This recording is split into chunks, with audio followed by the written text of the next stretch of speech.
Welcome to Transformative Principal, where you learn how to be a leader and not just a manager of a to-do list. I am your host, Jethro Jones. You can find me on Twitter at Jethro Jones. Your to-do list is a hungry monster that is never satisfied. For the last year and a half, I've helped principals get awards, get promoted, and find the time to do the work that really matters. I recently opened a new mastermind slot.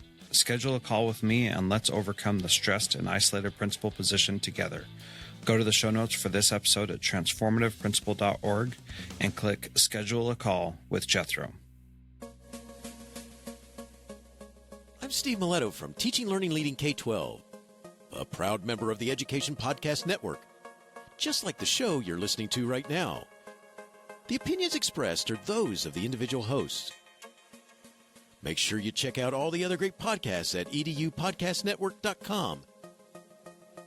And get ready, because the learning begins in 3, 2, 1. Last week, I interviewed Nancy Conrad about the Conrad Challenge, and I'd encourage you to go back and listen to that episode. If you haven't, you can find it at transformativeprincipal.org/Nancy Conrad. That is a great interview, and we talk about the Conrad Challenge, which I would encourage you to go participate in. It is student teams competing in different categories: aerospace and aviation, cyber technology and security, energy and the environment, health and nutrition, smoke-free world, transforming education through technology. These are all great areas where you can take a group of students and help them go down this path to create something amazing for the future. So Nancy and I called this learning without limitations, and I think that is what needs to happen in education. So the deadline to submit for that is Friday, October 19th, but get in there today. Go to conradchallenge.org and check that out. You're going to really enjoy the process of doing that with some students. And it's something, as we talk about in that interview, that I am doing right now with my school, and it is really fun and exciting. Welcome to Transformative Principal. I am excited to have as my guest today, Matt Coleman. And Matt was recommended to me by Joel, who's a member of my mastermind. And when he said I should talk to Matt, I was pretty sure it was going to be an awesome interview, and hopefully it will be. We're just starting, so we'll see. But Matt, thank you so much for coming on. Can you tell us a little bit about yourself and your background? Yeah. First off, don't set the bar too high there. Hopefully this will be a good interview. So my name is, as you've said, is Matt Coleman. I am the executive director at an organization called Inflection, with an X, formerly known as the Educational Policy Improvement Center. We focus on consulting and research around secondary school change specifically. We are not-for-profit, who was founded by David Conley, who many people point to as kind of being, dare I say, and he'd get mad if he knew I said it this way, but kind of the godfather of college and career readiness. But prior to that, I was an assistant superintendent. I was a large high school principal, about 2,700 kids in Beaverton, Oregon. Was a large middle school principal, about 1,200 kids in Beaverton. Middle school teacher, high school teacher, an assistant principal at the high school level. And born and raised in small town Oregon, doing work now out of Eugene and all over the country. Well, that's very cool. So I find people's stories fascinating of how they get to where they are. And it always amazes me when I see somebody in such a different role. Can you talk about what it means to be a not-for-profit consulting company? Because I don't know that I know many companies that are like that. So can you tell me a little bit about that? Yeah, I wake up every morning, worried about meeting payroll. Very different than when I was a high school principal or an assistant superintendent. Now, all joking aside, I'll tell you a little bit about our organization. I mean, essentially, obviously not-for-profit means what it says, but our focus really is on researching and then through our research, consulting against some big ideas that support the concept of schools working for all kids, and again, specifically secondary schools. So really what it means for me personally, and for many in our organization, is that we get on planes and we fly places, and we work directly with schools and districts. For the most part, bigger schools and bigger districts, and for the most part in large urban, but we actually do some small rural work also. But our focus is really trying to help get schools to think a little bit differently about what it means and what it takes to be successful. And for us, success is ensuring that all kids, and kind of underscore in bold, all kids are being served well, something our system really wasn't designed to do. So we dabble in the research side of it. We focus on a holistic vision. Our organization focuses on a holistic vision of readiness. Being ready is more than a cut score and smarter balance. It's more than a transcript full of AP or IB courses. And the system should really look to orient itself around that. And we do that through a consultancy partnership model. It's very different than what, the elbow to elbow work of being a school person, whether it be a school principal or a teacher, et cetera. But it's different, but fun. Yeah. And, I like your on the website inflection.org, and there's a link to that in the show notes at transformativeprincipal.org. If you go there, the thing at the top says preparing all students for life after high school is not easy. We're here to help. Yep. And when I first was researching about you and I saw that, I was like, I love that approach, because it's not just, you're not saying the buzzword of college and career ready. Right. You're saying preparing students for life. And I love the idea of supporting all students, which you are so spot on about. Our system is not set up to support all students. It is set up to support a very specific subgroup of students that are compliant and know how to follow rules and all that kind of stuff, and does not, it leaves so many kids behind that it is just tragic. And so being able to support all students, that just speaks to my heart and makes me excited for the possibilities that are there. So, yeah, for sure. So can you talk a little bit about the approach that you guys use, which I think is just fascinating? So can you talk a little bit about how that works? Yeah, definitely. And if I get long-winded, please cut me off. But let me give you the overarching structure. And this is based and really grounded in organizational theory and people like Peter Senge's work, and kind of more recently in the education space, Michael Fullen's work.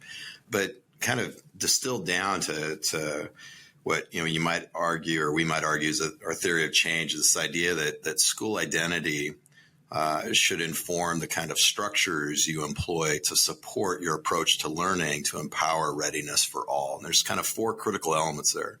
There's an element of identity informing the structures being the systems, the processes, the practices that should be intentionally designed to support an approach to learning. That the approach to learning is intentionally designed and aligned to empower this concept of future readiness, post-secondary readiness, et cetera. And where we actually start when we think in this way, we start with the end in mind. And so one of the things that's most critical, and one of the things we find that most secondary schools actually don't have, is they don't have a consensus of outcomes in terms of the context of readiness. And so there's not a vision for readiness that's been operationalized in terms of a set of outcomes, and a set of outcomes that are holistic. We use Dave Conley's model that he developed over 15 years and is well researched, and the literature continues to evolve and emerge to support it, that the shorthand for it is think, know, act, go. Where think are the key critical thinking skills. We throw in things like ideation, curiosity, design thinking, et cetera, fall into the think space. Know is your classic content knowledge and skills. And that it includes, kind of your classic access skills for reading, writing, math, but also the content specific skills. So for me, I taught at the middle school and high school level, I taught science. And so, scientific inquiry would fit into that, to kind of that know category. And our system is really hyper oriented to the know, especially the accountability models. And then ACT and GO, we like to think of as the metacognitive skills and the non-cognitive skills. But in the ACT space, it's really this concept of ownership of learning. Which again, I would argue our secondary schools are fatally flawed in that they don't engender, and our instructional approaches don't engender this concept of ownership. It's one thing to be compliant. It's, a lot of times people are like, oh, it's all about engagement. And yes, engagement's important. It's a step up from compliant, but a step up from engagement is this concept of self-direction and ownership. And that fits in the ACT. And then the GO in Conley's model is really designed around privileged knowledge. Was where it originally started, with this idea that specifically to go into post-secondary and into career, there's information out there that's privileged to the privileged few that the system was really designed to serve, and has served well. But again, it's only the privileged few, and you've got to make some of those things explicit. And this is where a program like Avid specifically really is powerful, because it helps kids who are not among the privileged to understand what it takes essentially to go and to kind of make that next step. With that said, we've evolved it since, my time here at Inflection and working with Dave, that GO is also around developing your own sense of self and your own self-knowledge and kind of your own identity in the context of an ever-changing world. And so when we think about readiness and when we work with schools specifically, that's our starting point.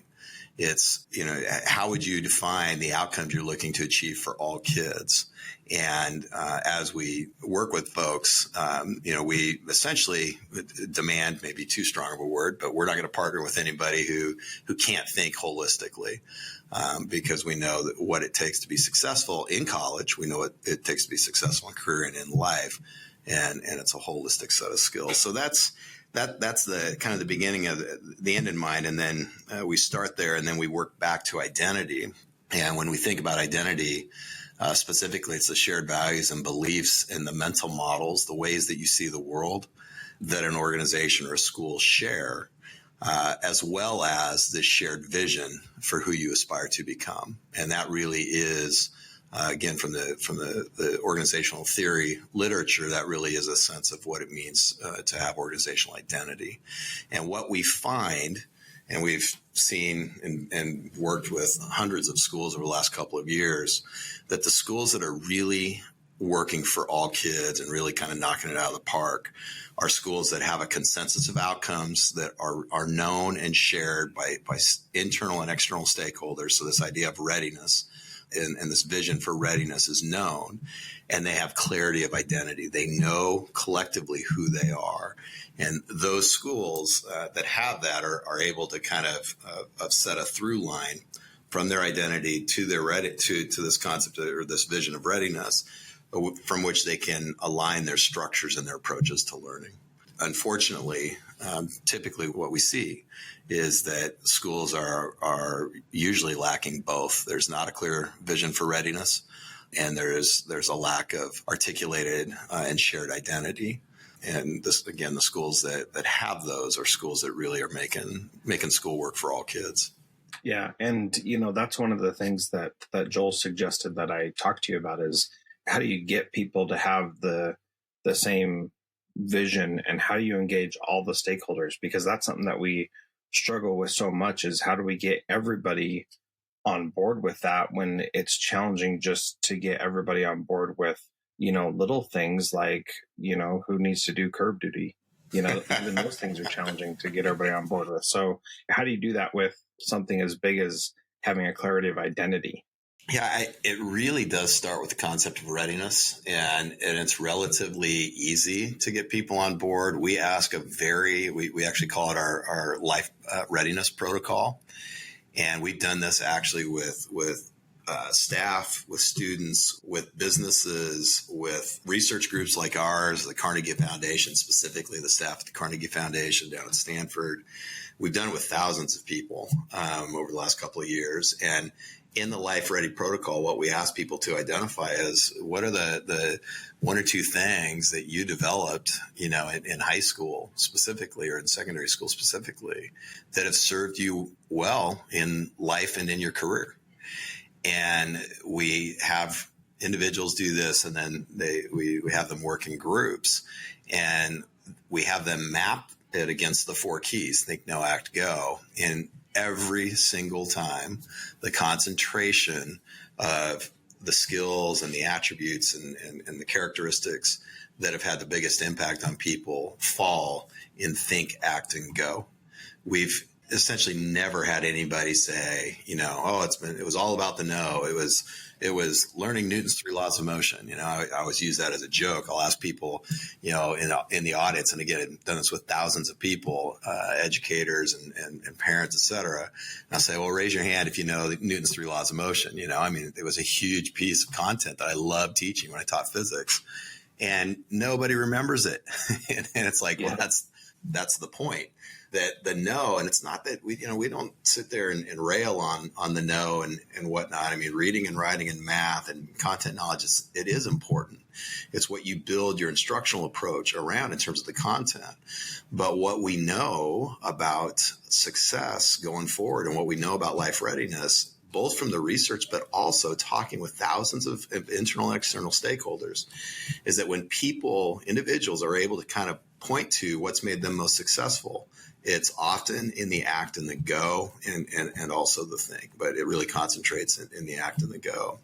Yeah. And Matt, that makes total sense when you think about it, because that is exactly what we all recognize is the most important thing.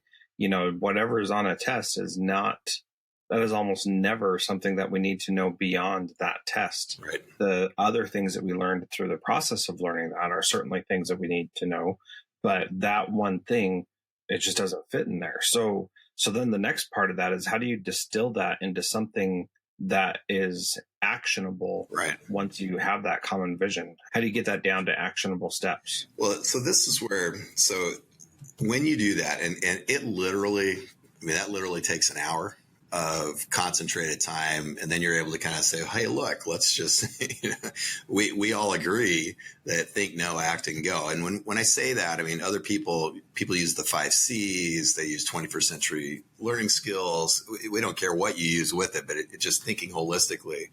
When you do that, and when you operationalize, a consensus of outcomes and what you're looking for, that's a cornerstone of your identity.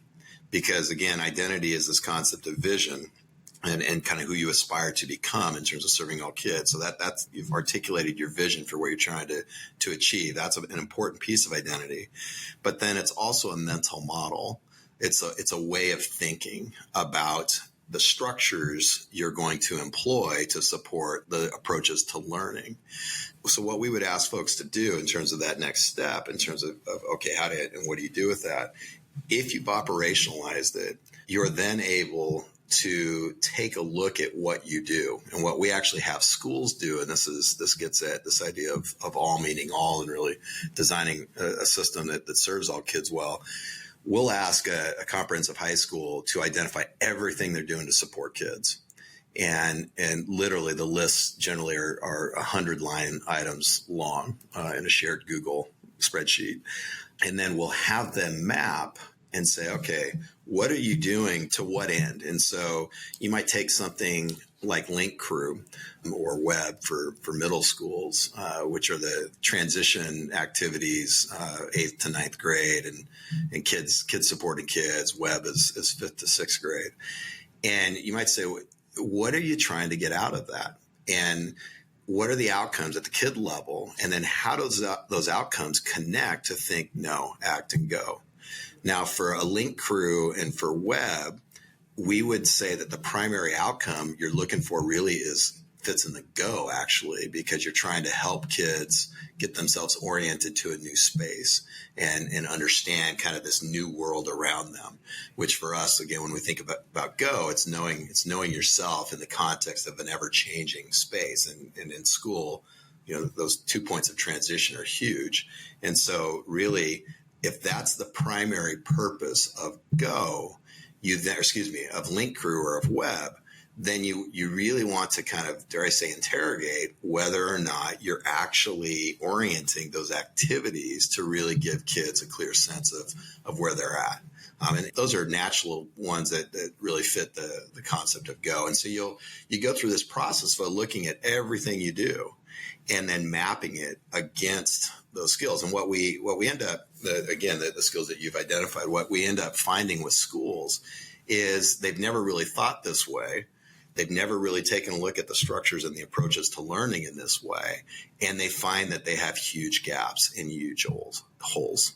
Yeah. And that doesn't seem so surprising because we know we do so much stuff in schools where we just like throw a bunch of stuff in and we never think about what the actual outcome of that should be. Right. And we do it just because we're supposed to, or somebody said we should, or whatever, you know, that we know that's not going to work. And yet we continue to do that. And that is our default state in many situations. That's just, you know, how it goes. So, and I think there's a piece that you talk about with, I think the word is maxims, life ready maxims, right, or something like that, where that's how you actually decide whether or not when you're doing something new or adding something in, if that is actually going to align to your vision. Can you talk a little, did I get that right? And can you talk a little bit about that? Yeah, where we borrowed the term maxims from Nike, and Nike as an organization,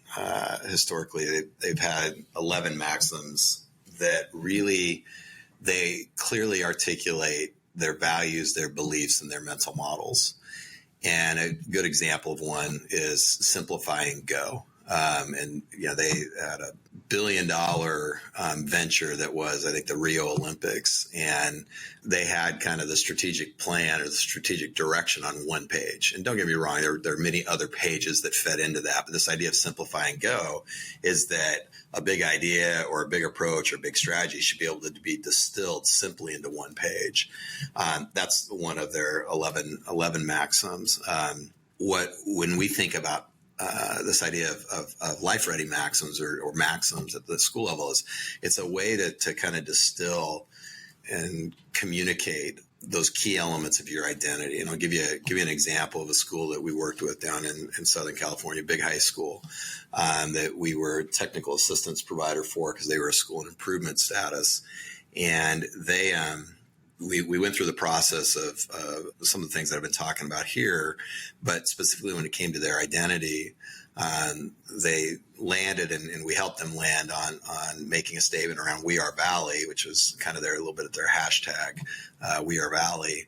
But then their kind of three maxims are, we are connected, we are strong, we are lifelong learners.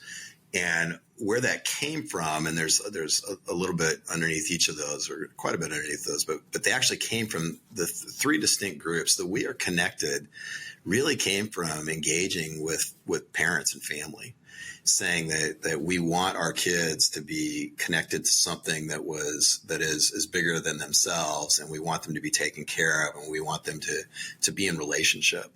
We Are Strong actually came from the kids, and basically what they were saying to both the internal staff, the internal stakeholders, but also to the community at large was don't treat us as less than. This school happens to serve a population that's 99. It's about 2,200 kids, 99% Latino, and about 99% free and reduced. And the kids were clear.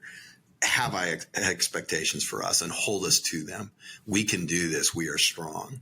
And then We Are Lifelong Learners came directly from the staff. But to give you an example, when the school was taking a look at, after kind of establishing these maxims and these elements of identity and articulating them, they needed to make a decision. They were in a school that had half their students participated in career pathways and the other half in a very traditional setting. And one of the things that we would say from a structural piece, and obviously the master schedule and that kind of orientation gets at the structures you employ, your structures should actually reflect your identity. You know, we say identity informs structures. Well, one of the first things I look at when I go into a school is I look at their structures and I look to see what is it reflecting. Well, when you've got half your kids in career pathways and the other half in traditional, it tells me you don't really know who you are and what you believe and what you aspire to. Exactly. And so that was literally the first 15 minutes with the principal. When I looked at him, I said, you don't know who you are. And he's like, you're so right. So we went through that process. Well, when we got this idea of we are connected, and as that certainly resonated with families, but also resonated with kids and resonated with staff, it was the natural point to say, then does it make any sense that we have half our kids in a traditional model? And long story short, they decided to go wall to wall with career pathways. And I will tell you, I could build an argument for traditional if it actually reflects who you are and what you aspire to be. I can build an argument for career pathway. But it's all dependent on who you are and who you aspire to be, what your identity is, and what you think in terms of your shared vision of readiness. They went that direction. Within 3 years, their grad rates increased 11 percentage points. They went from 78% graduating to 89% in 3 years, which is unheard of. And that's not surprising given that now they know who they are and they change what they're doing to be who they are. And that piece to me is so fascinating, because one of the things that I talk about with principals as I'm, talking about my mastermind and engaging them in this podcast and other things is the idea of, do you want to be just another school? Yeah. A school that is just, it doesn't matter. Like, kids come here, like, this is one of the challenges and one of the reasons why I like the movement to have more options for families is that it forces us to say, I'm not just the school that you have to go to because you live down the street. I'm the school that you want to go to because of X, Y, or Z. And so one of my personal educational maxims is I give kids what they need when they need it. Yep.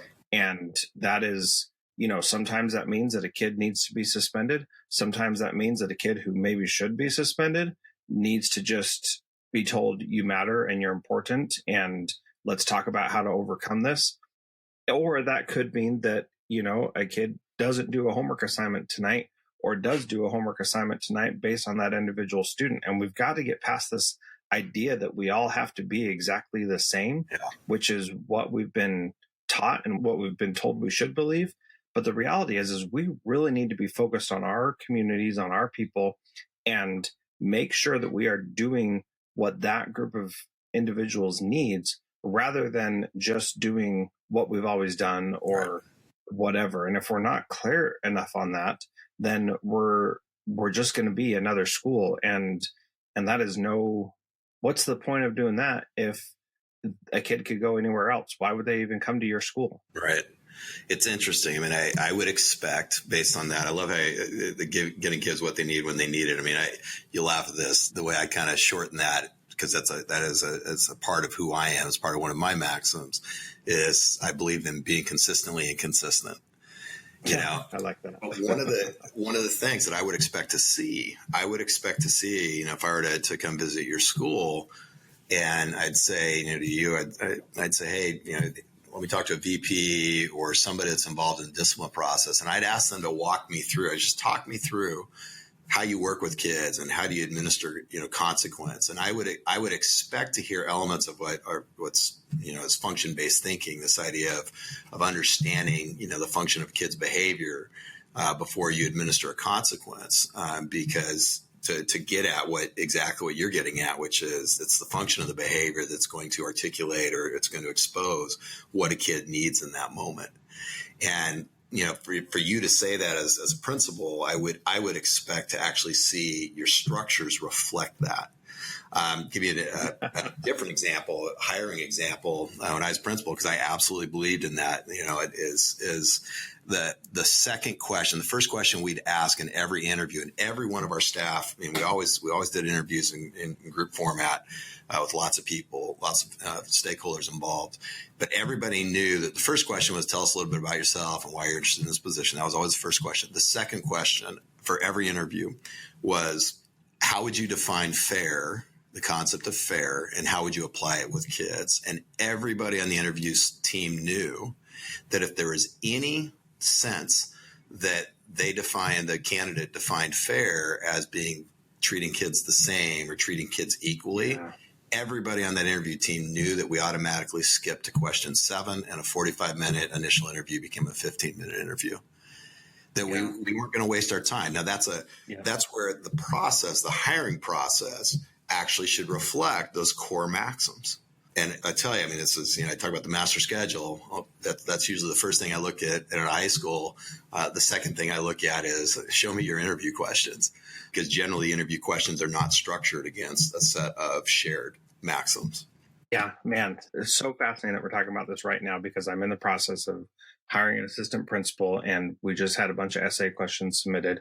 One of the questions was about the discipline policy, and anybody who did not answer saying we take the child into consideration and look at what their life is like and all that, and figure out, everything that could be impacting this. If they didn't answer in some way like that, like if they just said we follow district policy, it's like, nope, done. Not even going to talk about it. And one of the things that my teachers have been the most frustrated with me as a principal is that I don't blindly follow the district policy on every single thing. And that drives them bonkers, because so many of them, not all of them, but many of them want things done in a very specific way. If a kid does this, then this is the consequence, and that's all there is to it. And I get so much grief for giving kids what they need when they need it. And it's just fascinating, that we're talking about that now, because I've got so many thoughts in my head swirling around about that. But it's easy for me to deal with that backlash, because that's my maxim, and that's what I believe deep down in my soul about helping kids, is we give them what they need when they need it.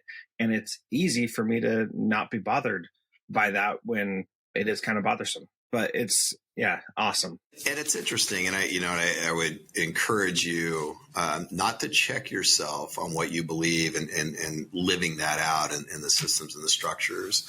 But I know for me, because I was in the same boat. I mean, I did exactly you and I are two peas in a pod when it comes to this particular maxim, and I'm sure many others. But I always had to check myself that my perspective was always a little bit different. And it didn't mean that I would change my course of action, but I'd be really, really explicit with teachers, understanding how their perspective is really different on this individual kid, right? I mean, things I used to say is, look, this kid's not destroying my classroom and the other 30 kids in it. And is not in my grill, every day, every other day, you know what I mean? For an hour and a half, I was in a 4x4 blocks in a 90-minute periods. So I get that. However, if it's ultimately for us, and we knew this as a school, we knew this, we share this as a staff, it is kids getting what they need when they need it. And it is about all kids. This is why I think we need to do this. And I think just always kind of articulating from the position of the principal, this recognition that your perspectives are different. And I tried to always really put that out there, because it does get frustrating for teachers that, sometimes you got to balance the needs of the individual versus the collective. And it's easy for me as a principal to look at this kid and what's happening at the individual level and not really totally fully understand or appreciate the impact it's having on the collective. And that said, I would still go the direction you go, because that is a personal maxim for me also, and a maxim, not just a personal one, but one that the staff ultimately were appreciated and took on as their own as a system. Yeah, absolutely. So we've covered a lot of ground here, gone through a lot. I can't believe that 30 minutes has already gone past. Thank you so much for your time and for sharing this with us. And as we mentioned at the top of this show, if you go to transformativeprincipal.org, or you can get the link to inflection.org. And I put a bunch of links in the show notes, including a YouTube video about Nike's 11 maxims. And so there's a lot of great stuff there, transformativeprincipal.org/episode 243. And so you can check that out. In closing, Matt, what is one thing that a principal can do this week to be a transformative leader like you?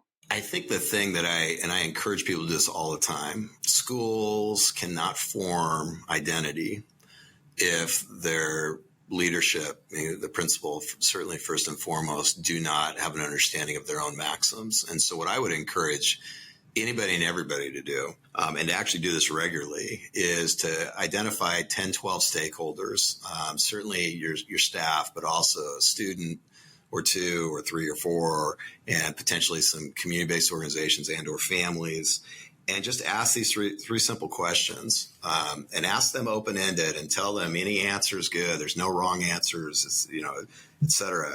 What do I value? So if I'm the principal, I'm asking, what do I value? What do I believe? How do I see the world?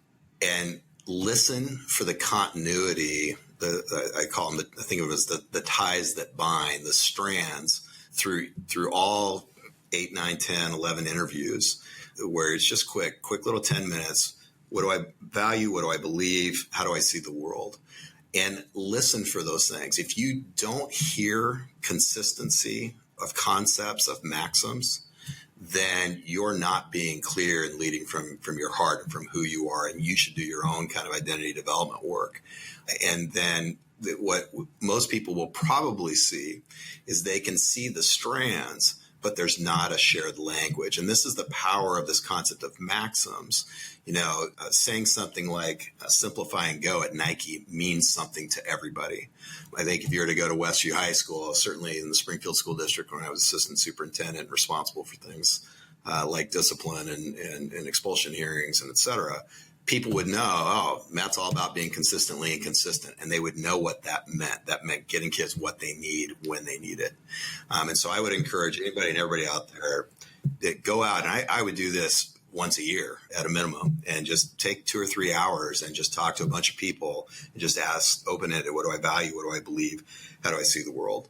And then a next step to that, or an add-on question, could be, and what about what I do reflects those 3 things: my values, my beliefs, and my mental models. Make sense? Yeah, that's awesome. I think this is a good time for me to do this myself and make sure that I hear that. And I don't usually add on to what people say at the end of my podcast, but I've got to say this because the school year just ended here for me, and our district requires teachers to give feedback to the principals, and people can leave comments or not. And, there's a scale and all this stuff. One of the things that as I was reading through those yesterday, that kept on coming back to me was the idea of what you just said, that I didn't ask these 3 questions, but the comments revealed some of the answers to this. Yep. And people's concerns about the quote unquote lack of discipline was actually, they were saying exactly what I wanted them to say, that, Jethro doesn't follow the district norms. And to me, that from that person, that was a critical piece of feedback. To me, that was a compliment. Right. And it was like, that's right. I look at each individual kid and do what's best for that kid.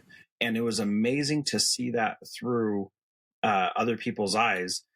They're marking me down, saying that I'm not a good principal in these areas, but that's actually what I consider my greatest strength, is that I have the courage to say, this is what's important. And it was not just that discipline piece. That's just what I'm highlighting because we've been talking about it, but it was a lot of other things that, sometimes we don't know exactly what things are going to look like. And again, I'm okay with that because I haven't used consistently inconsistent to refer to myself. However, I think that many of my teachers would say, yes, Jethro is consistently inconsistent because that he does what's the best that he believes in the moment. And that doesn't mean that it's the same thing that was the best, 2 days ago. And that is just such a powerful idea. So anyway, I think I'll add on to your add-on real quick. The question I would have, so I love what you're saying, because I totally agree with you, and that is a reflection of your identity, right? And you're seeing it in the natural responses, which should be affirming to you in terms of your walking, your talk. Yeah. The piece that I would encourage you to think about then is, how do I help my staff? How do you help your staff develop that same maxim? And if you haven't done work around function-based thinking, I call it the ABCs and Fs of behavior, the antecedents that come before the behaviors that a lot of times as a consequence. Most secondary folks think in terms of B and C. Their mental model for behavior is that if you've got the right carrot or the right stick, you're going to be able to get the right kind of behavior. You'll be able to change behavior. The reality, what you're getting at is you have to look at the function. You're going to be consistently inconsistent around the function of the behavior, and that can change on a day-to-day basis with kids. And getting staff, I did this work at West a few years ago with the same kind of concerns coming forward. I'd continually bring people back to our mental model around behavior. Behavior wasn't as simple as the single loop between behavior and consequence. We had to factor in function, and we had to think about the antecedents, and thus it was far more complex. And if we were really going to serve all kids well and ultimately serve our school community well, we had to think about it in double and triple loops, and getting people an understanding of a different way of thinking about behavior, because most secondary folks think behavior and consequence, behavior and consequence, behavior and consequence. When you get them to think in a more complex way, they have a better understanding, and I think a little more room for grace in terms of your action or inaction, if they understand the why behind it. Yeah, absolutely.